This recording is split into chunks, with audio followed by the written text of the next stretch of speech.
ये प्रार्थना करें। पिता परमेश्वर, प्रभु यीशु मसीह के नाम से तेरे पास आकर तेरा धन्यवाद करते हैं।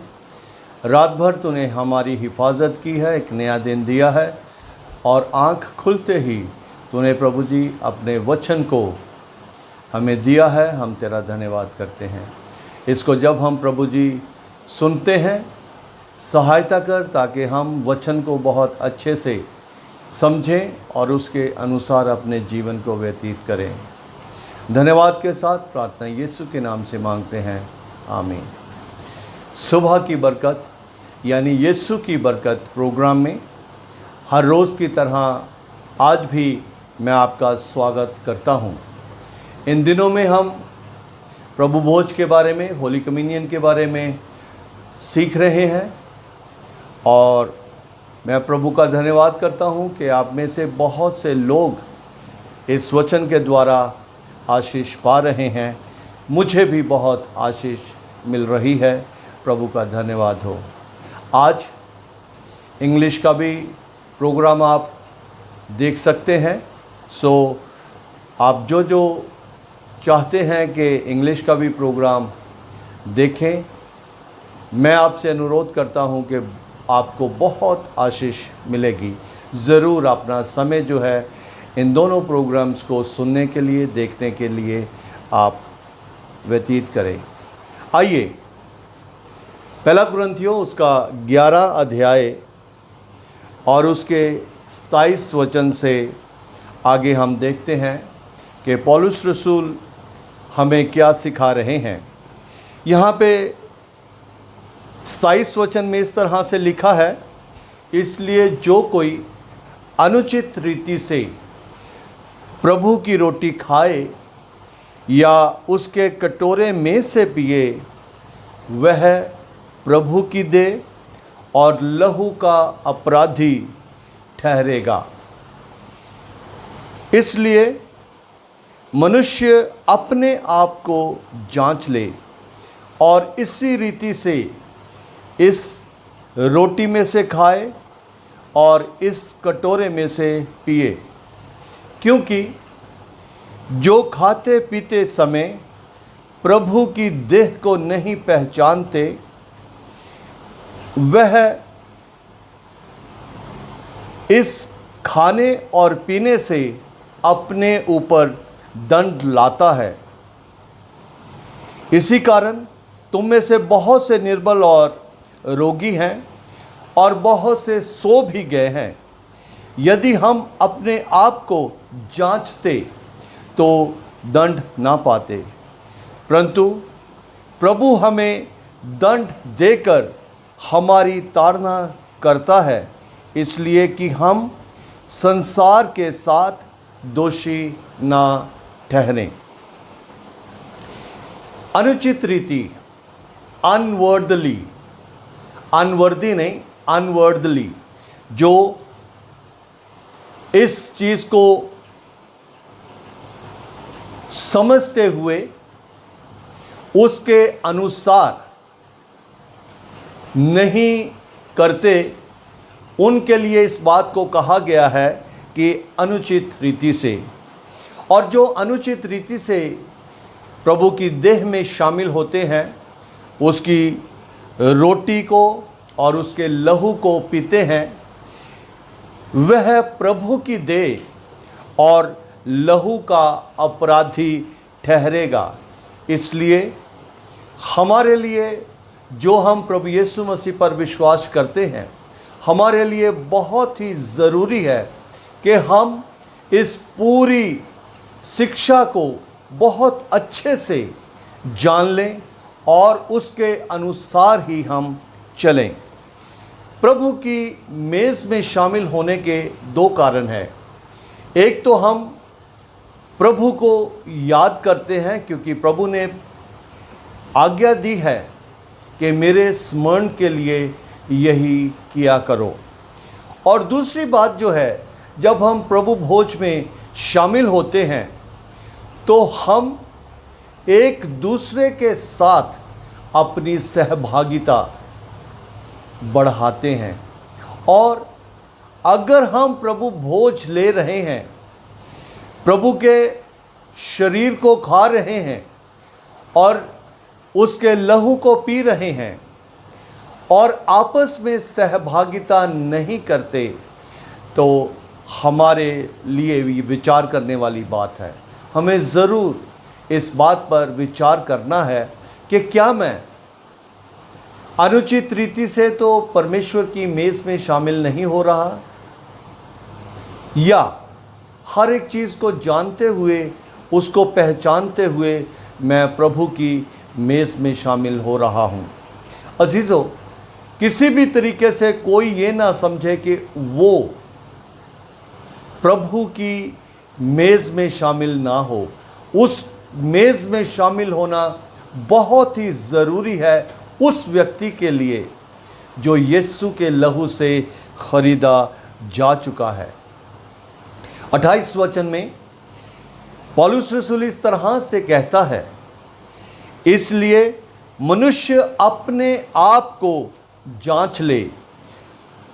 अपने आप को जांचना, अभी जैसे मैंने ये हिम गाया है, अपने आप को जांचना हमारे लिए बहुत ज़रूरी है। हम में से कोई भी ऐसा सिद्ध नहीं है जो एक दूसरे को जांच सके। हमारा अपना विवेक जो है वो पवित्र आत्मा के द्वारा उसको बताया जाता है, उसके कान में कहा जाता है कि उसके जीवन में ये कमी है, इस कमी को उसे दूर करना ज़रूरी है। बहुत बार हम अनाज्ञाकारिता करते हैं, जानते हुए भी जब प्रभु का आत्मा हमसे बता रहा है उसको फिर भी नज़रअंदाज करते हुए प्रभु की मेज़ में शामिल होते हैं। और यहाँ लिखा है कि प्रभु की देह और लहू का अपराधी ठहरेगा कौन?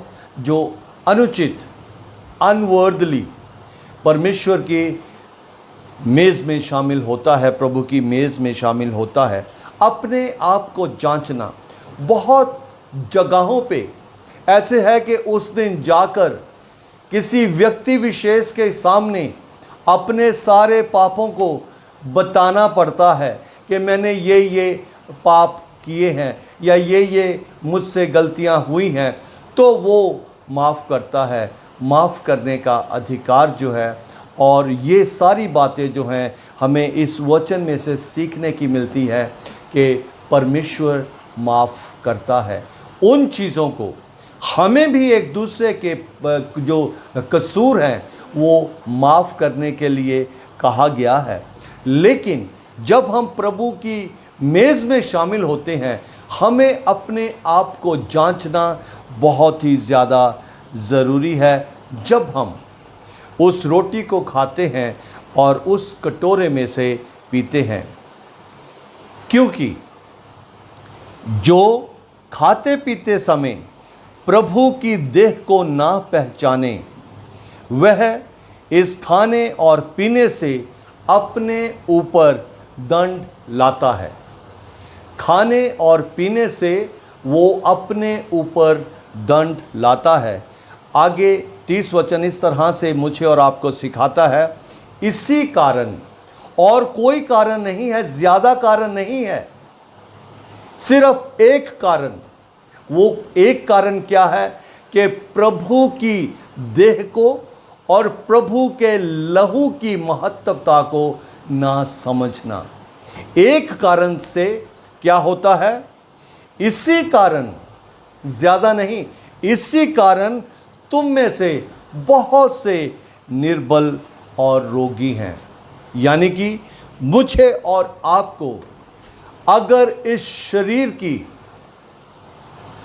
सुरक्षा चाहिए, इस शरीर में तंदुरुस्ती चाहिए, तो हमें समझना बहुत ज़रूरी है कि इस शरीर के रोगों के लिए, इस शरीर की के कमियों के लिए, अपराधों के लिए यीशु का शरीर जो है वो तोड़ा गया है। और अगर हम इसको बात को समझ लें, जान लें, तो फिर हमारे लिए इस मेज़ में शामिल होना बहुत ही आसान हो जाता है।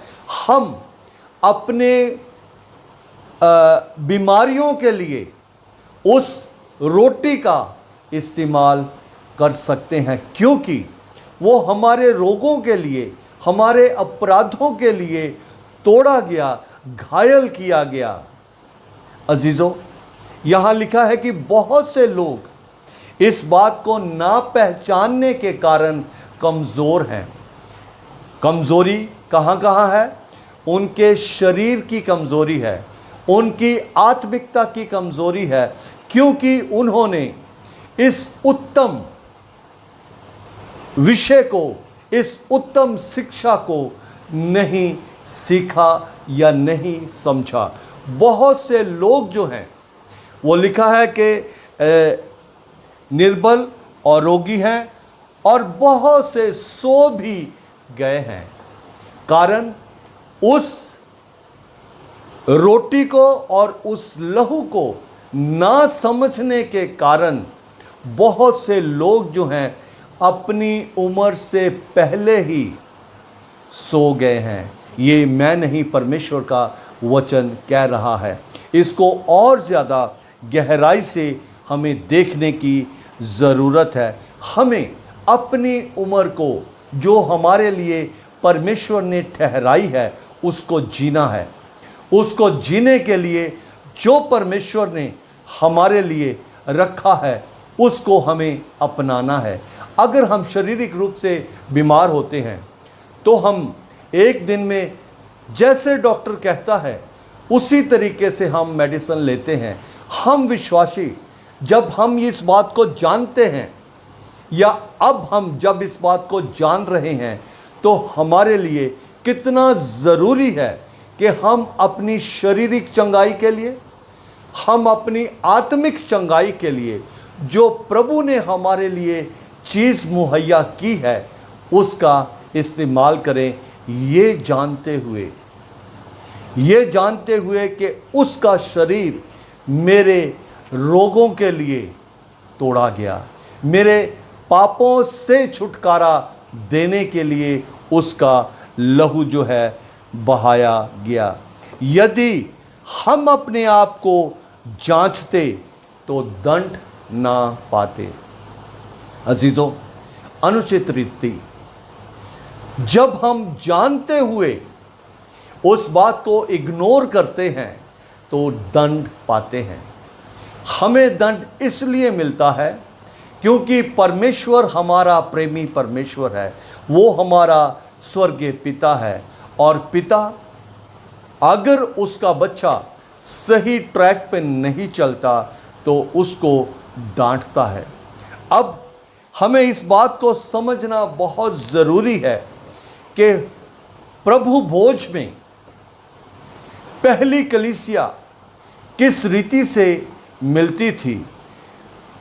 प्रेरितों के कार्य उसका 2 अध्याय और उसके 46 वचन को हम देखते हैं। प्रेरितों के काम उसका 2 अध्याय और उसके 46 वचन में इस तरह से लिखा है, वे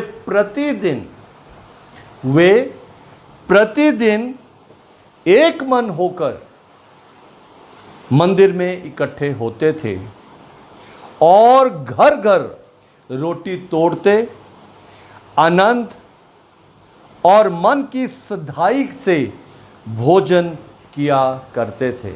अजीजों, प्रतिदिन हम प्रभु की मेज़ में शामिल हो सकते हैं या नहीं। बहुत से लोग इस बात को नहीं समझते। वो यही समझते हैं कि प्रभु भोज जो है वो केवल एक पास्टर ही दे सकता है, लेकिन वचन में जो है, वचन सही रीति से बताता है कि वो लोग जो यीशु मसीह पर विश्वास करते थे, जिन्होंने करना शुरू किया था, जिन्होंने इस शिक्षा को प्राप्त किया था, वो प्रतिदिन मन की सिधाई के साथ जब कभी भी हम प्रभु भोज में शामिल होते हैं, क्योंकि पहला कुरिन्थियों उसके 11 अध्याय में लिखा है कि जब कभी 26 आयत में, 11 की 26 में, जब कभी तुम ये रोटी खाते और इस कटोरे में से पीते हो तो प्रभु की मृत्यु को जब तक वह ना आए प्रचार करते हो। यीशु मसीह का प्रचार करने का एक तरीका प्रभु भोज में शामिल होना है। घर घर वो रोटी तोड़ते थे और घर घर रोटी तोड़ने से पहले एक मन होते थे। जैसे मैंने अभी बताया है कि प्रभु भोज का मतलब ये है कि हम प्रभु की देह और उसके लहू को हम याद करते हैं कि वो मेरे लिए बहाया गया, उसकी देह जो है वो मेरे लिए तोड़ी गई। उसके साथ हम जब प्रभु भोज में शामिल होते हैं तो आपसी सहभागिता होनी बहुत ज़रूरी है। ऐसा नहीं हो सकता कि हमने अभी प्रभु भोज लिया और प्रभु भोज लेते हुए भी आपसी हमारे जो ताल्लुकात हैं, जो हमारे रिश्ते हैं, वो प्रभु के अनुसार सही नहीं है। तो अजीज़ों, वचन को ध्यान से पढ़ने की ज़रूरत है। हमें अपने आप को, इसीलिए पौलुस रसूल ने कहा है कि अपने आप को जांच ले। किसी को मौका नहीं है कि वो जांचे, या कोई भी हमारे ऊपर जांचने का अधिकार नहीं रखता। प्रभु भोज में शामिल होने के लिए मुझे अपने आप को जांचना है और जांच के उसको उसी वक्त प्रभु से क्षमा मांगनी है। क्षमा मांग के, क्षमा इस रीति से क्षमा का परिभाषा दी गई है कि बिल्कुल एक यू टर्न ले लेना, दोबारा उस कार्य को नहीं करना। आने वाले दिनों में हम और ज़्यादा इसकी गहराई को देखेंगे। प्रभु आपको बहुत बहुत आशीष दे। जो आज हिम गाया गया है उसके एक एक शब्द को भी आप बहुत ध्यान से सुन सकते हैं कि प्रभु की मेज़ में जाने से पहले उस लेखक ने कितनी गहराई से उन शब्दों का इस्तेमाल किया है। प्रभु आप सबको बहुत आशीष दे। प्रार्थना करें। पिता परमेश्वर, तेरा धन्यवाद करते हैं इस तेरे अति सुंदर वचन के लिए जिसने प्रभु जी सबको बहुत आशीष दी है। यीशु के नाम से मांगते हैं, आमीन। आप सबको जय मसीह की। लगातार प्रभु में बढ़ते जाएं, यही हमारी इच्छा और उम्मीद है।